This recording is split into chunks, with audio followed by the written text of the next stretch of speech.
Salam sejahtera pemirsa, berjumpa lagi bersama saya dalam pembahasan buku Yesus Nama di Atas Segala Nama. Buku ini ditulis oleh Nyonya Ellen G. White. Buku ini menyuguhkan kepada kita Yesus adalah Alfa dan Omega, pencipta langit dan bumi, pemberi setiap pemberian yang baik dan sempurna, dan pemikul beban besar kita. Kepada orang-orang yang bimbang di antara kita, dia menulis tentang seseorang yang merupakan pusat daya tarik yang agung. Kepada mereka yang hancur oleh dosa, dia menawarkan juru selamat yang sempurna, perantara yang agung, perantara yang maha kuasa, dan kapten keselamatan kita. Inilah suatu pengharapan bagi masing-masing kita bila mana kita mempunyai beban yang besar, bila mana kita merasakan kekhawatiran di dalam kehidupan kita, keraguan, baiklah kita datang di bawah kaki salib Tuhan, menyerahkan semuanya kepadanya, dan dia akan meringankan setiap langkah-langkah kehidupan kita. Pada saat ini kembali lagi saya mengundang akan seluruh anggota keluarga dan saudara-saudara semua. Kita dapat berkumpul bersama-sama. Kita akan mempelajari nasihat firman Tuhan pada saat ini, dan biarlah rencana-rencana indah Tuhan itu akan menjadi bagian masing-masing kita. Pada saat ini kita akan masuk ke dalam judulnya, yaitu Batu Karang yang Teguh. Ayatnya terdapat di dalam 2 Samuel 22 ayat 47. Tuhan hidup, terpujilah gunung batuku, dan ditinggikanlah kiranya Tuhan gunung batu keselamatanku. Amin. Surat-suratmu telah saya baca dengan penuh perhatian dan simpati. Saya ingin mengatakan bahwa anakmu ini sekarang membutuhkan seorang bapak, seperti yang belum pernah ia butuhkan sebelumnya. Ia telah berbuat salah, engkau mengetahuinya, dan ia tahu bahwa engkau mengetahuinya, dan kata-kata yang engkau akan ucapkan kepadanya pada waktu ia tidak bersalah dengan selamat, dan tidak akan mendatangkan akibat yang buruk.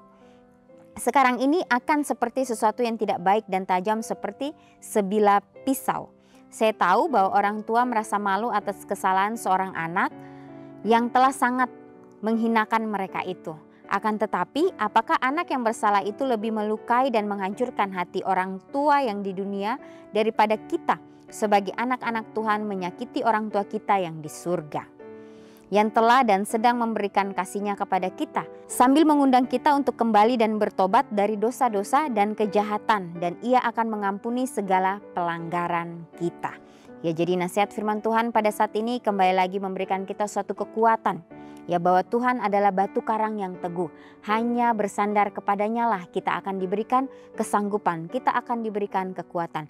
Himbauan bagi setiap anak-anak, ya, bagi setiap orang-orang muda pada saat ini, bahwa biarlah kita dapat menghormati orang tua kita yang di dalam Tuhan. Ya, walaupun mungkin orang tua kita melakukan kesalahan, tetapi biarlah di dalam setiap kesalahan yang mereka lakukan kita doakan.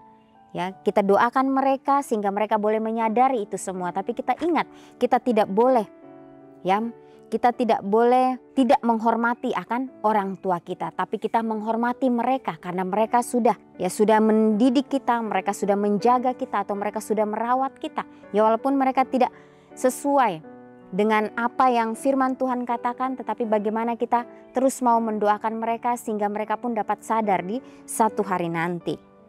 Di sini juga dikatakan, saya tahu bahwa orang tua merasa malu atas kesalahan seorang anak yang telah sangat menghinakan mereka itu. Tetapi apakah anak yang bersalah itu lebih melukai dan menghancurkan hati orang tua yang di dunia daripada kita sebagai anak-anak? Tuhan menyakiti orang tua kita yang di surga. Ya, karena Tuhan kita sudah menciptakan kita sesuai dengan gambar dan rupanya. Tentunya kita juga harus menghormati, ya, bagaimana Tuhan kita yang ada di surga sehingga dapat memberikan kita suatu jalan kebenaran sesuai dengan rencananya.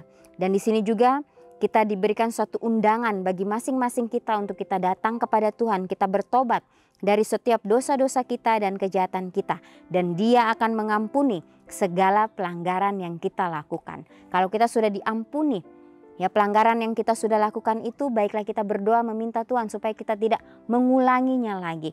Ya, karena kita adalah manusia biasa, kita tidak sanggup berjalan sendirian. Hanya mengandalkan Tuhanlah kita dapat diberikan kekuatan untuk terus melakukan yang terbaik. Jangan tarik kasih-Mu sekarang ini. Kasih dan simpati itu lebih dibutuhkan sekarang ini daripada sebelumnya. Bila mana orang lain memandang dengan sikap dingin dan memberikan tafsiran yang paling buruk terhadap kesalahan anakmu itu, bukankah bapak dan ibu seharusnya dalam kasih berusaha membimbing langkah-langkahnya kepada jalan yang aman? Saya tidak mengetahui keadaan dosa anakmu itu, tetapi patutlah bagiku berkata, apapun itu janganlah ucapan bibir manusia, janganlah tekanan dari tindakan manusia yang merasa bahwa mereka sedang berbuat keadilan, menuntun engkau untuk mengambil satu tindakan yang akan dapat ditafsirkan oleh anakmu itu, bahwa engkau merasa terlalu dipermalukan dan dihinakan sehingga engkau tidak mau lagi mempercayai dia dan melupakan pelanggarannya. Janganlah ada suatu pun yang akan menyebabkan putus harapan. Janganlah ada suatu yang menceraikan kasihmu dan kelemah lembutan hatimu dari anak yang bersalah itu. Ya, jadi di dalam setiap apapun yang kita hadapi di sini, khususnya kepada setiap orang-orang tua, ya, dalam mendidik anak-anak, ya, bagaimana diperlukan kesabaran yang begitu luar biasa. Ya, tentunya kita sebagai orang-orang tua, ya, kita tidak terlepas dari setiap kesalahan, tetapi bagaimana Tuhan mengundang kita untuk menyerahkan kehidupan kita sepenuhnya kepada Tuhan, sehingga didikan yang kita berikan kepada setiap anak-anak kita itu boleh menjadi benih dan itu dapat bertumbuh di dalam hati mereka masing-masing, sehingga mereka pun dapat menjadi anak-anak yang takut akan Tuhan. Dikatakan kasih dan simpati itu lebih dibutuhkan sekarang ini daripada sebelumnya. Dan di sini juga dikatakan, tetapi patutlah bagiku berkata, apapun itu janganlah ucapan bibir manusia, janganlah tekanan dari tindakan manusia yang merasa bahwa mereka sedang berbuat keadilan, menuntun engkau untuk mengambil satu tindakan yang akan dapat ditafsirkan oleh anakmu. Jadi bila mana kita sedang mengajari, ya, memberikan pengajaran kepada anak-anak kita, biarlah kita dapat memberikan pengertian kepada mereka sehingga mereka tidak salah tafsir apa yang mereka pikirkan di dalam diri mereka sendiri. Ya, walaupun mereka masih kecil, baiklah kita berbicara kepadanya, memberikan pengertian sehingga mereka pun dapat mengerti. Ya, bagaimana di situ Tuhan akan menuntun kita, Tuhan akan membimbing anak-anak itu sehingga diberikan suatu hikmat, sehingga diberikan suatu pengertian supaya mereka dapat mengerti. Janganlah ada sesuatu yang menceraikan kasihmu dan kelemah lembutan hatimu dari anak yang bersalah itu. Justru oleh karena ia bersalah, ia membutuhkan engkau dan ia menginginkan seorang bapa dan seorang ibu untuk menolong dia, untuk menarik dirinya dari jerat setan. Ya, jadi betapa pentingnya kita selalu membimbing anak-anak kita sehingga mereka tidak diajari oleh si jahat ini. Ya, karena si jahat ini selalu memantau kehidupan setiap umat manusia. Ya, si jahat ini dia tidak pernah lengah. Dia selalu, ya, memberikan matanya kepada setiap umat-umat manusia. Bila mana manusia membuka celah sedikit, maka dia akan masuk dan dia akan mempengaruhi. Ya, betapa pentingnya kita bersandar sepenuhnya kepada Tuhan. Ya, sehingga kita pun tidak dibuai, sehingga kita pun tidak salah di dalam mengambil langkah-langkah kita. Ya, sehingga si jahat ini tidak datang dan mempengaruhi kehidupan kita. Peganglah dia erat-erat dalam iman dan kasih, dan bergantunglah kepada penebus yang amat berkasihan itu, sambil mengingat bahwa ia mempunyai seorang yang menaruh perhatian di dalam dirinya yang melebihi perhatianmu. Janganlah bicarakan tentang kekecewaan dan tidak adanya pengharapan. Ya, jadi jangan kita membicarakan hal yang mengecewakan atau hal yang tidak ada harapan di dalam kehidupan kita. Biarlah itu kita simpan di dalam diri kita, dan itu hanya diri kita pribadi dengan Tuhanlah yang tahu. Ya, karena Tuhanlah yang akan memberikan yang terbaik di dalam kehidupan kita. Ya, seringkali kita sebagai manusia mungkin kita merasa keluh kesah. Ya, biarlah keluh kesah itu kita sampaikan kepada Tuhan kita. Ya, Tuhan kita akan memegang janjinya, bahwa janjinya itu pasti adanya untuk kita masing-masing pribadi. Bicarakanlah sesuatu yang memberikan dorongan. Katakan kepadanya bahwa ia dapat memperbaiki dirinya sendiri, bahwa engkau bapa dan ibunya akan menolong dia untuk mengangkat dia dari atas, untuk meletakkan kakinya di atas batu karang yang teguh. Ya, jadi batu karang yang teguh di sini adalah Tuhan sendiri. Ya, dia tidak bisa diombang-ambingkan. Ya, disitulah kita dapat berpegang teguh kepada Tuhan kita yang ada di surga. Yesus Kristus untuk memperoleh satu penopang yang pasti dan kekuatan yang tidak pernah habis di dalam Yesus. Ya, jadi ini ditulis di dalam Seri Membina Keluarga, jilid 2 halaman 281 dan 282. Jadi nasihat firman Tuhan yang begitu luar biasa yang kita dapat pelajari dalam kehidupan kita hari demi hari. Karena betapa pentingnya nasihat firman Tuhan itu kita pelajari, dan itu akan memberikan kita kekuatan, memberikan kita kesanggupan untuk kita melalui hari-hari kita di sepanjang kehidupan kita. Biarlah kasih yang Kristus sudah berikan bagi kita dapat doakan itu di dalam kehidupan kita, dan kita pun dapat memancarkan itu dimanapun kita berada.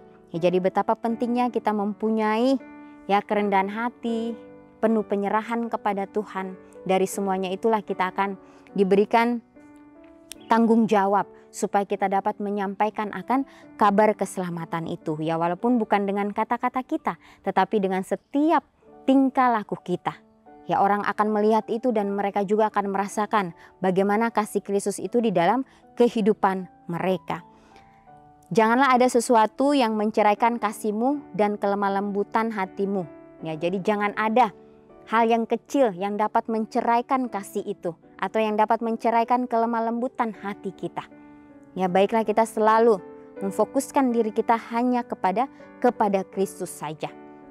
Ya, bagaimana justru oleh karena ia bersalah, ia membutuhkan engkau dan ia menginginkan seorang bapa dan seorang ibu untuk menolong dia, untuk menarik dirinya dari jerat setan. Ya, jadi bila mana anak itu mendapatkan suatu hal mungkin yang mengecewakan dirinya, ya betapa pentingnya kehadiran dari bapa dan ibu untuk dapat menolong anak ini, memberikan pengertian kepadanya. Jangan sampai si jahat itulah yang memberikan pengertian kepadanya sehingga dia terjerat oleh berbagai rayuan daripada si jahat ini. Ya, karena hanya Tuhanlah satu-satunya penolong kita. Ya, dikatakan Tuhan hidup, terpujilah gunung batuku, dan ditinggikan kiranya Tuhan gunung batu keselamatanku. Ya, jadi dengan hanya pertolongan Tuhan sajalah kita dapat diberikan kesanggupan dan kekuatan itu untuk terus mau belajar dari setiap teladan yang Kristus sudah berikan bagi masing-masing kita. Ya, kalau kita mengingat kembali bagaimana perjalanan Yesus pada saat dia berada di dunia. Ya, bagaimana dia memanggil murid-muridnya. Ya, dia memanggil murid-muridnya itu dengan penuh kuasa. Sehingga pada saat murid-muridnya ini mendengar panggilannya, mereka langsung menerima panggilan itu. Mereka tidak memikirkan lagi apa yang akan mereka pakai, apa yang akan mereka makan, dan mereka harus tinggal di mana. Tapi mereka meninggalkan pekerjaan mereka, lalu mereka mengikuti Sang Juru Selamat itu. Ya, disinilah diperlukan iman yang begitu luar biasa di dalam kehidupan masing-masing kita. Ya, bagaimana Yesus mempersatukan hati daripada murid-muridnya. Ya, walaupun banyak kekecewaan yang Yesus hadapi di dalam kehidupannya, tetapi dia tahu bahwa inilah pelajaran yang harus dia terus ajarkan kepada murid-muridnya. Ya, dia tidak pernah lelah, dia tidak pernah capek untuk memberikan amaran atau memberikan pelajaran kepada murid-murid ini. Ya, sehingga pada saat Yesus harus disalibkan, ya kita tahu bersama bahwa murid-muridnya ini terpencar. Ya, tetapi pada saat Yesus mati di atas kayu salib, bagaimana dia sudah dikuburkan, dia pernah mengatakan waktu dia hidup bahwa dia adalah kematian dan kehidupan, dia adalah kebangkitan dan hidup. Akhirnya dia pun bangkit. Disitulah bagaimana dia kembali lagi kepada murid-muridnya. Disitulah murid-muridnya baru mengerti misi Yesus di atas dunia ini. Sehingga kembali lagi mereka dipersatukan. Ya, kuasa Roh Kudus itu turun kepada mereka masing-masing untuk dapat menyampaikan akan kabar keselamatan itu kepada setiap bangsa. Jadi ini adalah hal yang sangat luar biasa, pengorbanan yang Yesus berikan ya bagi kita semua. Ini adalah pengorbanan yang kita tidak bisa beli dengan apapun. Hanya diperlukan pertobatan di dalam diri kita, pribadi lepas pribadi, untuk kita mau diajar oleh Kristus. Ya, bagaimana kita dididik oleh Tuhan sendiri sehingga kita pun dapat mendidik anak-anak kita sesuai dengan jalan-jalan kebenaran Tuhan. Ya, walaupun itu sangat sulit, ya kita akan melewati itu dengan banyak tantangan yang akan kita hadapi. Tetapi disinilah kita mau belajar bagaimana kasih Kristus itu di dalam kehidupan kita masing-masing. Sehingga kita dapat diberikan kekuatan untuk mau menjalankan apa yang Tuhan sudah berikan bagi kita semuanya. Ya, mungkin di sini dikatakan ada banyak tekanan dari orang-orang di sekitar kita. Ya, akan banyak orang-orang yang akan membicarakan kita. Tapi kita harus tahu dan kita harus yakin bahwa Tuhan kita tidak pernah menutup mata. Apa yang kita sudah ambil di dalam kehidupan kita Biarlah itu kita doakan dengan sungguh-sungguh dan Tuhan akan memberkati kita. Renungkan lebih dalam, mengapakah saya tidak boleh menganggap remeh anugerah dan kemurahan Tuhan? Ya, jadi kita tidak bisa menganggap remeh anugerah atau kemurahan yang Tuhan sudah berikan kepada kita. Ini adalah hal yang serius yang harus kita jalani. Kita jalani ini dengan penuh tanggung jawab. Ya, dari hal-hal yang terkecil, ya Tuhan sudah berikan kepada kita, biarlah kita dapat bertanggung jawab dari semuanya itu, sehingga Tuhan pun dapat memberikan kita tanggung jawab yang lebih besar lagi. Ya, walaupun mungkin ya dari hal yang terkecil itu kita belum menyelesaikan, biarlah kita selesaikan itu dengan penuh sukacita, dengan penuh kesabaran. Ya, karena Tuhan tahu kesanggupan kita, Tuhan tahu kemampuan kita. Ya, sehingga Dia akan memberikan yang terbaik bagi masing-masing kita. Biarlah kita terus menjadikan Tuhan kita batu karang yang teguh di dalam kehidupan kita masing-masing, sehingga kita pun boleh sesuai dengan kehendak-Nya dan dapat mempraktekkan akan setiap karakter Kristus dimanapun kita berada. Inilah nasihat firman Tuhan pada saat ini. Kita akan berjumpa lagi di kesempatan yang berikutnya dan Tuhan memberkati.